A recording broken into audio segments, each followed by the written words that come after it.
श्रीमद् रामानुजाचार्यं पार्थसारथि सद्गुरुं श्रीमन्नल्लाञ्चक्रवर्ति कृष्णमाचार्य देशिकं श्रीमद् रघुनाथाचार्यं नानाशास्त्रविशारदं श्रीमन्महामरङ्गण्डि श्रीरङ्गाचार्य पंडितं श्रीमदभिनव व्यासं कन्दाडवंशसम्भवं श्रीमदप्पलाचार्यमार्यं रामायणशिरोमणिं श्रीमत्सन्तानगोपालाचार्यम् आम्नाय पारगं वारं वारम् अहं वन्दे भक्त्या गुरुपरम्परा। श्री वेंकटार्य अप्पकुंडार्य मार्यौ पितामहौ द्वौ तापसौ श्रीमद्वेंकटाचार्यम् अस्मद्भ्रातरं चिन्तितार्थदं वारं वारं नमाम्यहं भक्त्या गुरुपरम्परा। अस्मद्गुरुभ्यो नमः। భగవద్బంధులారా, వాల్మీకి రామాయణం అనగానే మనకి ప్రధానంగా గుర్తొచ్చే పాత్రలు చూసుకున్నట్టయితే రామచంద్రస్వామి, సీతమ్మ, లక్ష్మణుడు, ఇలాగ వీళ్ళందరూ. సరే, కొంచెం ముందుకు వెళితే వీళ్ళందరినీ కూడా మన భాషలో చెప్పినట్టుగా డామినేట్ చేసిన వాడు హనుమంతుల వారు. కానీ పెద్దగా పట్టించుకొని ఒక పాత్ర ఒకటి ఉంది. అది చాలా విశేషమైన పాత్ర. ఆ మహానుభావుడు ఎవరో తెలిసిన వశిష్ఠుల వారు. మనం ఎప్పుడైనా ఒక్కసారి వశిష్ఠుల వారి గురించి ఆలోచించాము. ఇక్ష్వాకు వంశానికి సంబంధించి వశిష్ఠుల వారికి ఉన్న విశేషాలని, వాటిని మనం ఎప్పుడైనా గమనించినట్టయితే వేదంలో కొన్ని ప్రత్యేక విభాగాల్లో ఎంత ప్రత్యేకంగా పురోహితుని గురించి, మహారాజు దగ్గర ఉండాల్సిన పరివారం గురించి చెప్పారో మనకు అర్థమవుతుంది.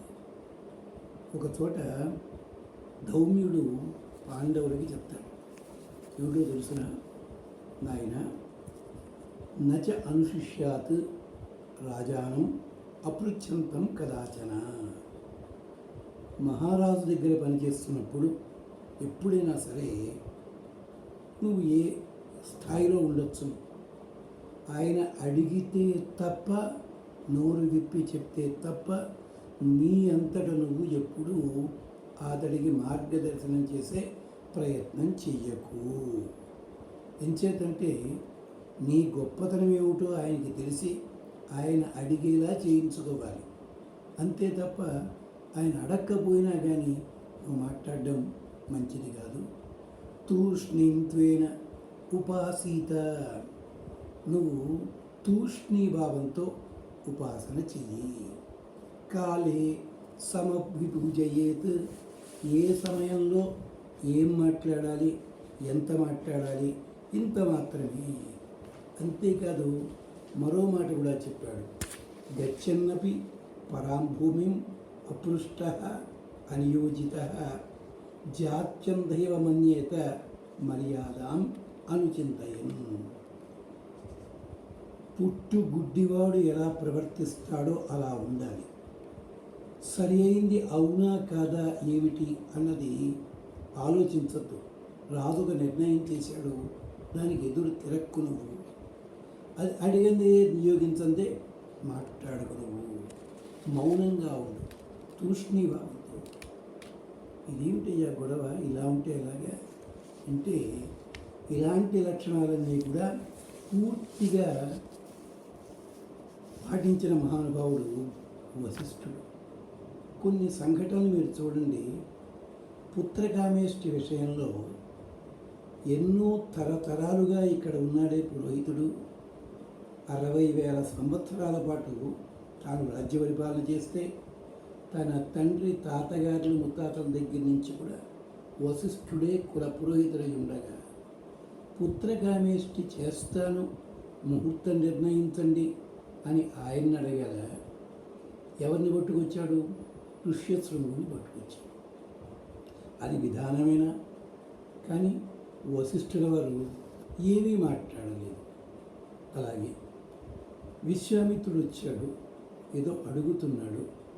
విశ్వామిత్రుడు రాగానే ఆయన కూర్చోబెట్టి మాట్లాడుతూ, వశిష్ఠుల వారితో సంప్రదించి, వీరు అడగచ్చా? లేదు. వశిష్ఠుని పక్కకి కూర్చోబెట్టేసి, నువ్వు ఏదడిగితే అది ఇస్తాను అంటాడు పెద్ద మనిషి. అలాగే అంటే వశిష్ఠుడిని పట్టించుకోడు. చివరికి విశ్వామిత్రుడికి విసుగొచ్చి లేచి వెళ్ళిపోతుంటే అప్పుడు వశిష్ఠుల వారు నోరు విప్పితే పంపిస్తాడు పెద్ద మనిషి. తర్వాత మూడో సందర్భం, రేపు పంచమి నాడు రామపట్టాభిషేకం అన్నాడు. ఎప్పుడు సభలో చెప్పింది అంత ముందు రోజు కదా, అంటే చతుర్థి నాడు జరిగింది. ఎవరైనా కానీ ఇలాంటి విశేషాలు చెప్పేటప్పుడు ముహూర్తాలు చూసుకోరా. కానీ 10 మంది తిట్టేదేవంటే వశిష్ఠుడు పెట్టి ముహూర్తం ఇలా అయింది, వశిష్ఠుడు ముహూర్తం పెట్టలా పట్టాభిషేకానికి. ఇది విశేషం. ఇలాగ ప్రతి సందర్భంలో కూడా అవసరమైతే తప్ప మాట్లాడని పెద్ద మనిషి. అంతేకాదు ఇంకొక విశేషం, వశిష్ఠుల వారు ఉన్న కారణం చేత అయోధ్యానగరం క్షేమంగా ఉంది అనడానికి వేరే కారణాలున్నా ఈయన కారణం ఏమిటో చెప్పుకుందాం. రాముడు నడిచి వెడితే 7 రోజుల దూరంలో సిద్ధాశ్రమంలో అక్కడ యాగాన్ని పాడు చేసే రాక్షసులు ఉన్నారా. రథం మీద పెడితే సాయంకాలం అయ్యే లోపల గంగానది తీరం చేరితే అవతల పక్క దండకారణ్యం ఉందా, రాక్షసులు ఉన్నారా. అవతల పక్క అగస్త్యాశ్రమం దాటిన దాకా ఉండి అక్కడ రాక్షసులు చెలరేగిపోయి ఖరదూషణాదులంతా శూర్పణఖ శుభ్రంగా క్యాంపులు వేసి కూర్చున్నారా. తమ సామంతరాజుగా ఉండాల్సిన వాలి కూడా శత్రురాలతో చేతులు కలుపుకుని చెట్ల పైభాగం మాది చెట్ల కింది భాగం మీదంటే రావణాసుడు ఆక్రమించి కూర్చున్నాడు. ఇంత జరిగిందే దశరథ మరణం తర్వాత 10 రోజుల పాటు ఊళ్ళో మహారాణులు లేరు, రాజకుమారులు లేరు, మరొకళ్ళు లేరు. ఎవడైనా దాడికి వస్తే గతి ఏమిటి? అదే అన్నాడు భరతుడు, ఆచార్య మీ వల్ల కదా నిష్కంటకంగా రాజ్యం ఉన్నది నాడును, మీ వల్ల నిలబడింది. ఇలా చెప్పుకొచ్చాడు. వశిష్ఠుడు స్వతంత్రించింది ఒక 2 సందర్భాల్లో. ఎక్కడో తెలుసున అంటే పట్టాభిషేకం నిర్ణయం జరిగిపోయింది, వనవాసానికి వెడితే రాముణ్ణి వెళ్ళనివ్వండి, శ్రీరామచంద్ర స్వామికి బదులుగా సీతమ్మని కూర్చోబెడతా నేను అన్నాడు. ఇది నిర్ణయించింది. సీతమ్మ ఒప్పుకోలేదు, వేరే సంగతి. ఆవిడ మూక అనలేదు, తలదించు కూర్చుందంతే. ఇక రెండో సందర్భం ఏమిటి, సీతమ్మ కూడా నారచీరలు ధరించి వెళ్ళాలి నిర్ణయిస్తుంటే వశిష్ఠుల వారు కోప్పడి కొత్త పెళ్లి కూతురులాగా సకల రాజలాంఛనాలతోటి వెళ్ళి తీరాలి. ఇదే 2 సందర్భాలు. ఏమిటి వశిష్ఠుల వారికి ఇంత గొప్పతనము, ఇంత విశేషం ఎలా ఉంటుంది అని గమనించినట్టయితే, వైదిక పద్ధతి చూచిన మరో పద్ధతి గమనించిన మనకు ఆశ్చర్యం వేస్తుంది. పురోహితుని సాంప్రదాయానికి ప్రాచీన కాలంలో ఎంత గౌరవము, ఎంత ఆదరణ, ఎంత విశేషము ఇచ్చారో తెలుస్తుంది. అంటే ప్రముఖమైన సేవకుడు, కనిపించని 4 సింహం లాంటి వాడు మహానుభావుడు. ఎంచేతంటే దేవతలంతా కూడా వానర రూపాల్లో, భల్లూకాల రూపాల్లో ప్రతి చోట వచ్చినప్పటికంటే ముందే వశిష్ఠుల వారు అక్కడ పైలోక నుంచి కిందకి దిగి వచ్చాడు మహానుభావుడు. ఏమిటి, వశిష్ఠుల వారు బ్రహ్మ మానసపుత్రుడు. బ్రహ్మగారు పాపం ఈ పెద్ద ఆయన్ని పిలిచి, నువ్వు భూలోకంలోకి వెళ్ళి ఉండాల్సిందయ్యా అన్నట్టు.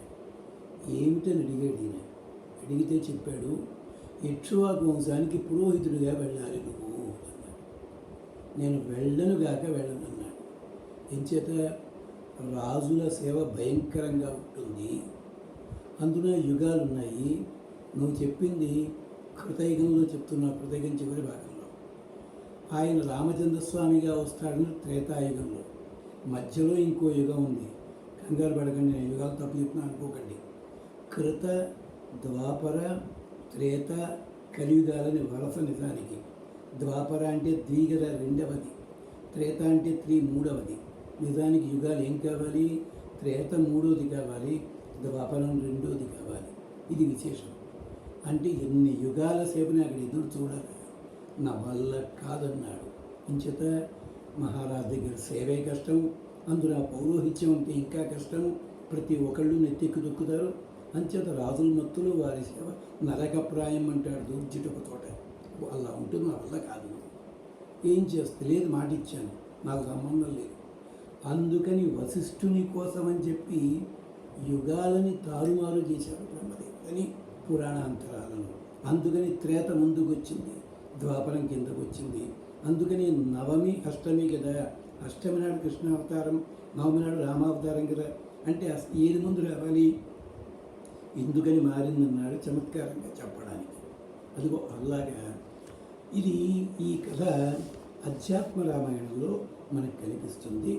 అంటే త్రేతాయుగము ద్వాపరయుగము ఈ సంధి దానంతటినీ కూడా తన చేతిలో పెట్టుకున్న మహానుభావుడైన అంచేత వశిష్ఠుడి కోసమని చెప్పి యుగాల వ్యత్యయం జరిగింది అంటూ మనకి పురాణాలు చెప్తున్నాయి. ఇది విశేషం. అలాంటి వశిష్ఠుడు కథాభాగంగా చూసినట్లయితే అందరికీ మనకి తెలుసున్నదే, ఎక్కువ పెద్ద తెలియదు అనుకోండి. ఆయన గురించి తెలుసున్న కొన్ని విశేషాలని మరో పద్ధతిలో మాట్లాడుకుంటాం. అసలు పురోహితుని గొప్పతనాన్ని గురించి మనకి తైత్రీయ బ్రాహ్మణం ఒక మాట చెప్పింది. ఏమిటో తెలిసిన, అసలు రాజుకి పురోహితుడు ఎందుకు ఉండాలి? ఏం పురోహితుడు బ్రాహ్మణోత్తముడు ఎందుకు ఉండాలి? ఏం క్షత్రియుని పెట్టుకోకూడదా, మరొకరిని పెట్టుకోకూడదా అంటే, బ్రాహ్మణానహవ అపురోహితస్య రాజన్ దేవ అన్నం అదని తస్మాత్ రాజా యక్షమాణ బ్రాహ్మణం పురోదధిత. బ్రాహ్మణుడు పురోహితుడిగా లేనటువంటి మహారాజు ఏమన్నా యాగాలు చేసినా, ఆరాధనలు చేసినా, ఏమిచ్చినా కానీ దేవతలు ఆ హవిస్సులు స్వీకరించరు, అన్నము స్వీకరించరు. అంచేత తప్పనిసరిగా మహారాజు అన్నవాడు బ్రాహ్మణుణ్ణి పురోహితుడిగా చేసుకొని తీరాలి. ఋగ్వేదం కూడా అంటుంది, అప్రతీతో జయతి సంధనాని ప్రతిజన్యాని ఉత యాసజన్య అవశ్యవే యో వరివ కృణోతి బ్రహ్మణి రాజా తమవంతి వేదా తమవంతి దేవా. వశిష్ఠుల వారి ఘనత చూడగానే మాట తడబడుతుంది. అంటున్నారు, రాజుల్లోకెల్లా గొప్పవాడు ఎవరు తెలుసునా? ముందే చెప్పుకున్నాను. ఎంచేత ఆగ్నేయో వై బ్రాహ్మణ సోమో వై రాజన్య. కాబట్టి ఆయన అగ్ని స్వరూపం బ్రాహ్మణుడు, సోముని వంటి వాడు రాజులైతే ఇద్దరు కూడా ఒకళ్ళకొకళ్ళు తగిన వాళ్ళు కావాలి. అయితే ఎందుకయ్యా బ్రాహ్మణుని ఎందుకు ప్రత్యేకించి పెట్టుకోవాలంటే చెప్తున్నాడు అక్కడ, ఎవరైతే బ్రాహ్మణుని పురోహితుడిగా పెట్టుకున్నాడో అతనికే ఒక గొప్పతనం వస్తుంది. అప్రతీతో జయతి, అతని జయానికి ఎక్కడా కూడా ఆటంకం ఉండదు. అప్రతీత, ఎదురు లేకుండా చేయిస్తాడు. అనగానే మీరు వెంటనే అడగచ్చును, ఏమండి మరి చాలామంది రాజులు ఉన్నారు కదా, వాళ్ళు ఎందుకు ఓడిపోయారు అంటే, ఏ బ్రాహ్మణుణ్ణి ఎలాంటి వాడిని పురోహితుడిగా పెట్టుకోవాలో కూడా నియమం చెప్పింది. ఎలాగా? అప్రతీత జయతి అన్న చోట ప్రతిజన్యాని అంటే తనకి శత్రువులు ఎవరైనా ఉన్నా, ప్రతికూలులు ఎవరైనా ఉన్నా వాళ్ళ ధనాన్ని కూడా అవలీలగా జయించగలడు. ఉత అపి సజన్య, తన వాళ్ళు ఉన్నారు, తన ప్రజలున్నారు, తన దేశంలో వాళ్ళు ఉన్నారు, ఇతరులు ఉన్నారు, ఇలాంటి వాళ్ళ ధనాన్ని కూడా తానే స్వాధీనం చేసుకునేంతటి శక్తి ఉంటుంది ఆయనకి. ఊతాపి సజన్య ధనాన్ని సంజయతి. ఎంచేత యహ రాజా అవసీయసే, మహారాజు గారు పురోహితుడిగా ఎన్నుకోవాల్సింది ఎవరినో తెలుసునా? బ్రాహ్మణుని మాత్రమే కాదు, ధనరహితుడైన వాడు, రక్షణ కోసం ఎదురు చూచేవాడు, అలాంటి వాడిని బ్రహ్మణి వరివహ కృణోతి, అతన్ని గౌరవించండి, పురోహితుడిగా పెట్టుకోండి, ధనవంతుడిని చేయండి, ఉత్తముడిగా అందరికీ చూపించండి, అప్పుడు నిలబడతాడు. ఇక్కడ బ్రాహ్మణుడు అంటే వేదంలో చెప్పింది బృహస్పతి. అంచేత ఇంద్రుడికి బృహస్పతి పక్కన ఉన్న కారణం చేత రాక్షసులు ఎన్నిసార్లు మాయలు చేసినా బృహస్పతి పక్కన ఉన్న కారణం చేత ఇంద్రుడు గెలిచాడు. మరి రాక్షసులకు శుక్రాచార్యుడు ఉన్నారు, లేదని కాదు, కానీ శుక్రుని కంటే కూడా ఒక 2 అడుగుల ముందు ఉన్నవాడు బృహస్పతి. నిజానికి బృహస్పతి కంటే కూడా శుక్రుడికి విజ్ఞానం చాలా విశేషమని చెప్పి మనకి మహాభారతంలో గాథ వస్తుంది. ఇది గమనించాలి. అలాగా వాళ్ళు రాజు అయి తీరాలి. అలాంటి వాళ్ళని మాత్రమే తమేవ దేవా అవంతి, అలాంటి వాళ్ళనే ఆయన రాజుని దేవతలందరూ కూడా రక్షణ కలిగిస్తారు. ఇది విశేషం. అంటే వశిష్ఠుల వారి ఘనత చెప్పడానికి ఇంత విశేషం ఉందన్నమాట. అంటే వశిష్ఠుల వారు యాగపరంగా చూచిన, పురోహితుని పరంగా చూచిన ఏమిటి విశేషం అన్నట్టయితే ఆయన పేరు వినగానే మనకందరికీ ఏది గుర్తొస్తుంది అంటే కేవలం విశ్వామిత్రుడితో గొడవ. లోకంలో ఎక్కడైనా ఇలాగే ఉంటుంది.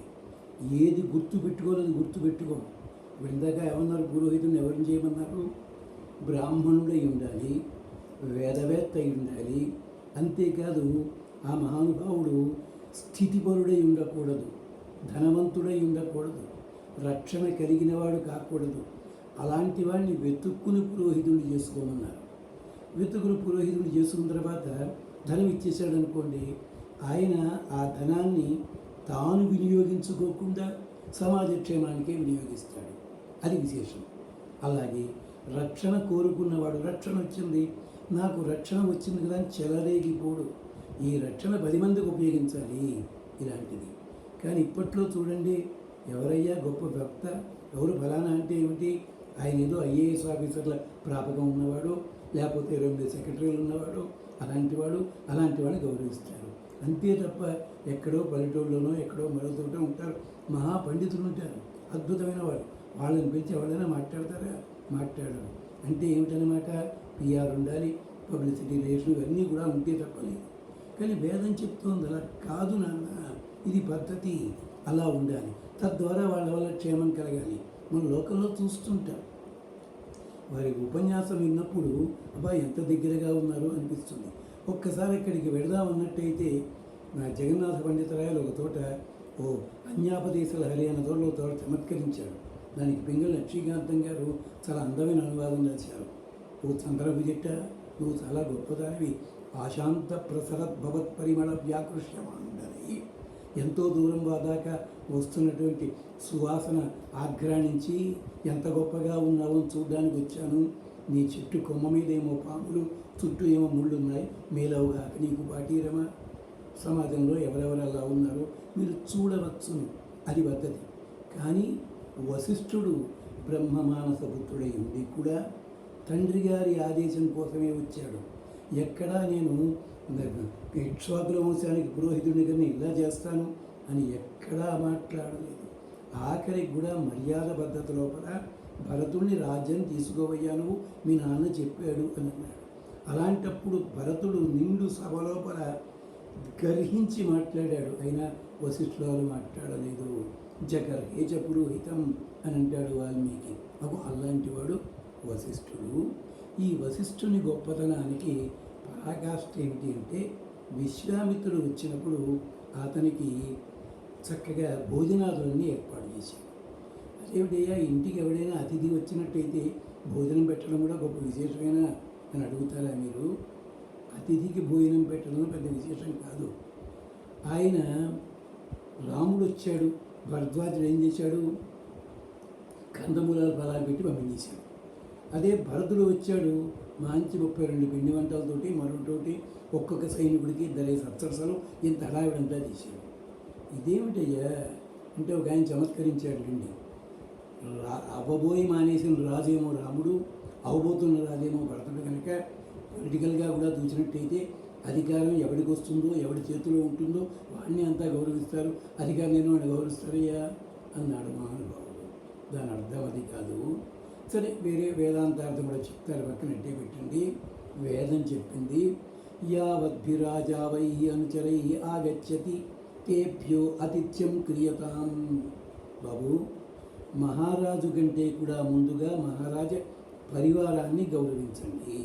ఇది విశేషం. యావద్భిరాజా వై అనుచరై ఆగచ్చతి తేభ్యో ఆతిథ్యం క్రియతాం. ఏమిటి అసలు ఆతిథ్యం ఎందుకు ఇవ్వాలి అంటే, దానికి కారణం వాచస్పతిం విశ్వకర్మాణం ఊతయే మనోయుజం వాజే అద్యాకువేన సనోనేదిష్ట హవనాని జోషతే విశ్వశంభూ అవసే సాధుకర్మ. ఇది మనకి యజుర్వేదం చెప్తోంది ఈ మాటని. అలాగే అధర్ణ వేదంలో కూడా అది మంత్రం దీని తాలూకుది కనిపిస్తుంది. మేము ఎవరికయ్యా అభిసిస్తున్నది, మా ఇంటికి వచ్చిన వ్యక్తి ఉన్నాడే అతడు సాక్షాత్తు విష్ణు స్వరూపుడు. అలాంటి అతిథికి మేము గౌరవిస్తున్నాం. వాచస్పతిం విశ్వకర్మాణం, సకల ప్రపంచమే తన కర్మగా కలిగినవాడు.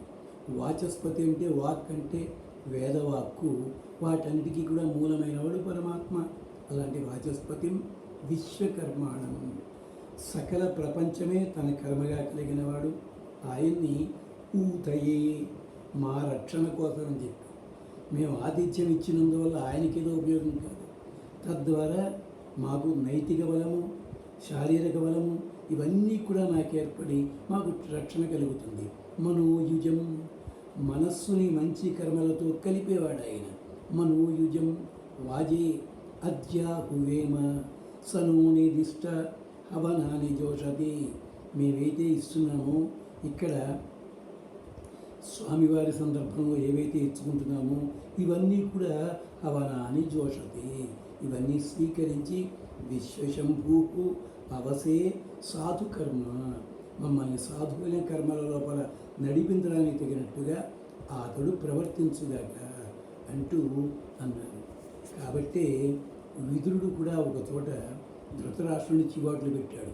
కృష్ణుడు రాయబారానికి వస్తున్నాడని తెలవగానే 500 మంది ఆడవాళ్ళని తీసుకురా, మాంచికంగలని వాళ్ళని బహుమతి ఇద్దాం, దానికేమో దుశ్శాసనుడి దగ్గర గెస్ట్ హౌస్ పెడదాం, ఇలాంటి పోయినారు అంటే చీవాట్లు పెట్టాడు.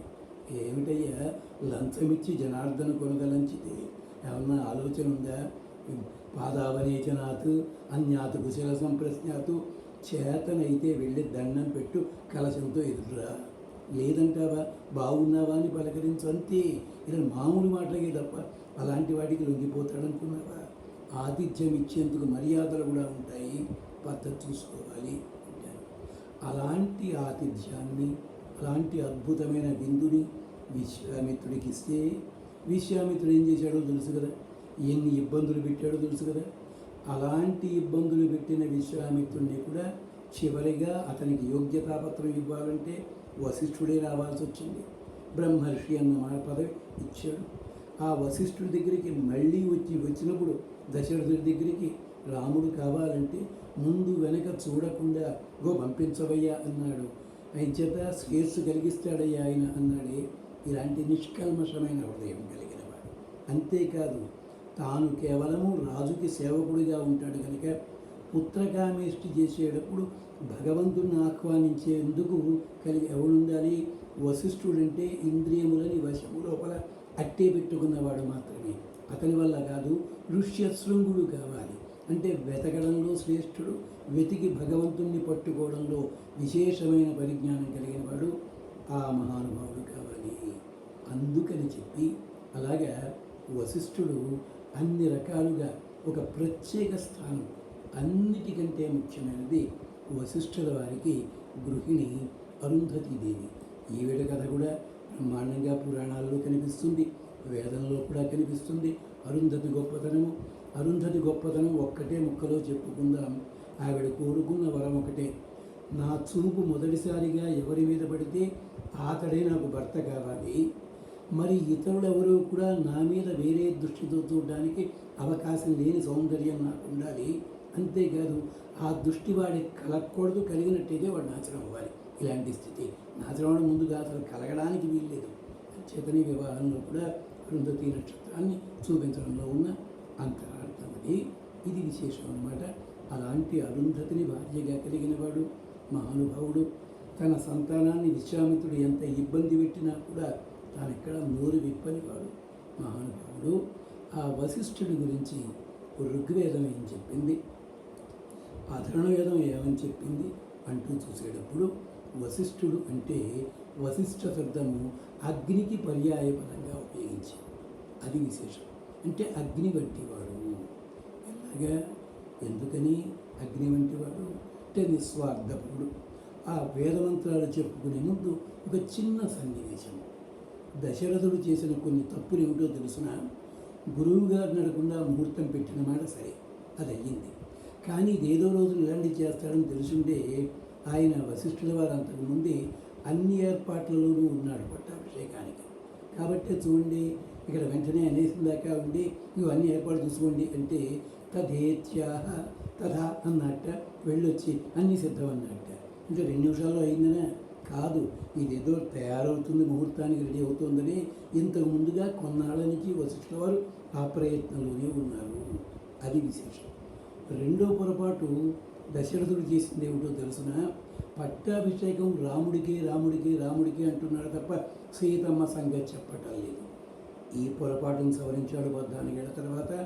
సహసీతం రామం న్యవేశయతు, సీతమ్మతో కూడిన రాముడిని పట్టాభిషేకం చేశాడు. ఇక మూడో తప్పు దశరథుడిదే ఉంది. కొడుక్కేమో నీతి నియమాలు చెప్పాడు. నాన్న నువ్వు సీతమ్మ ఈ పట్టాభిషేక ముహూర్తం కనుక బ్రహ్మచర్యం పాటించాలి, పుట్టి నేల మీద ఉండాలి, భోగంలో ఉండకూడదు, నేల మీద పడుకుని నిద్రపో, ఇంత చెప్పాడు. మరి ఈయన ఎవరింటికి వెళ్ళాడండి మహానుభావుడు? కైకమ్మ గారింటికి. మనలాంటి వాళ్ళంతా సర్దేస్తుంటాం. ఇంచేత కైకమ్మ రాముడి మీద ప్రేమ ఎక్కువ, అంచేత విషయం చెప్దామని వెళ్ళాడు. విషయం చెప్దామని వెళ్ళాడా? అక్కడ శ్లోకాలు ఉన్నాయి చూసుకోండి. రథ్యర్థం మహారాజా కామబల సంయుక్త, కొడుక్కేమో నీతి నియమాలు చెప్తావా, పట్టాభిషేకం ముహూర్తం పెట్టుకుని నువ్వు మాత్రం పెడతావా, ఏం మర్యాద? అందుకని ఇలాంటివి జరుగుతున్నా కూడా వశిష్ఠుడు ఎక్కడా దశరథుణ్ణి తప్పు పట్టలేదు, ఈ మాట అనలేదు. అలాంటి వశిష్ఠుడు అదబ్ధమతి చెప్తారు అక్కడ. ఆయన సాక్షాత్తుగా నీహోత బ్రహ్మాండంగా యజ్ఞాలను నిర్వహించేవాడు. అలాంటి మహానుభావుడు. ఆయన విశేషాన్ని మనం మళ్ళీ జ్ఞాపకం చేసుకుంటాం. వేదంలో చెప్పిన వాక్యంలో ప్రతి మాట కూడా వశిష్ఠుడికి ఎంత అద్భుతంగా వర్తిస్తుందో, అలాంటి వశిష్ఠుడు లాంటి పురోహితుడు ఉండాలి మహారాజుకి అని అంటారు. అంటే రక్షణ కోరేవాడు, ధనవంతుడి కానివాడు, శాస్త్రము తెలుసున్నవాడు, అహంకారం లేనివాడు, అలాంటి వాడినే ఎన్నుకోవాలని శాస్త్రం. కానీ ఇటీవలి కాలంలో ఈ రోజుల్లో అలా ఉంటున్నారా అన్నది లేదనుకోండి, అది వేరే సంగతి. మరి మళ్ళీ కలుసుకుందాం. అంతవరకు